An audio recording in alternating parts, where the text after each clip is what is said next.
It's true. Biden should have made sure that America was in a stronger position before this storm hit. That's not what he did. Instead, he and the Democrats and some Republican senators spent money on things that we didn't need and that, frankly, no one voted for. And in addition, climate boondoggles, more pandemic foolishness, all of it.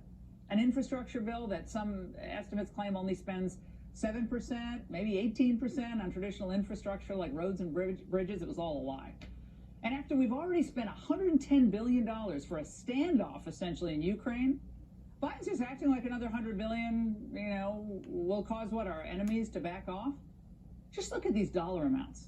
For Ukraine, that's $60 billion, $30 billion in direct military aid, mostly restocking U.S. weapons already sent to Kyiv, and billions more in humanitarian aid, and of course, just a relative pittance for our own border, which they'll probably spend on, buying better iPhones for the migrants.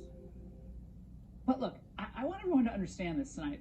If it were true that $100 billion would turn the tide, then yes, it would all be worth it. But instead, with these people in charge, it's like pumping air into a leaky tire. Unless you really get it plugged or fixed or replaced, it's eventually going to go flat. The problem is we need real structural change. Fix the military, strengthen the economy, develop a serious plan to manage the debt that we already have. But we can't wait for that. I know what you're saying. The establishment's going to always say that. There's no time. We got to do this now. And to that I say, making policy decisions on an emergency basis has been a recipe for failure. Look at it.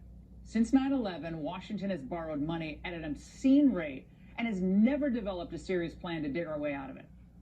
We can't do all of the same policies that we've done before and expect different results. So now, Biden's seeing the world as it really is, when America is growing weaker. China's moving closer to taking Taiwan, Russia's still in Ukraine, and now our closest ally, Israel, is under siege. And, of course, Iran's emboldened. And it'd be great if America could be like Bruce Lee and able to fight several forces at one time.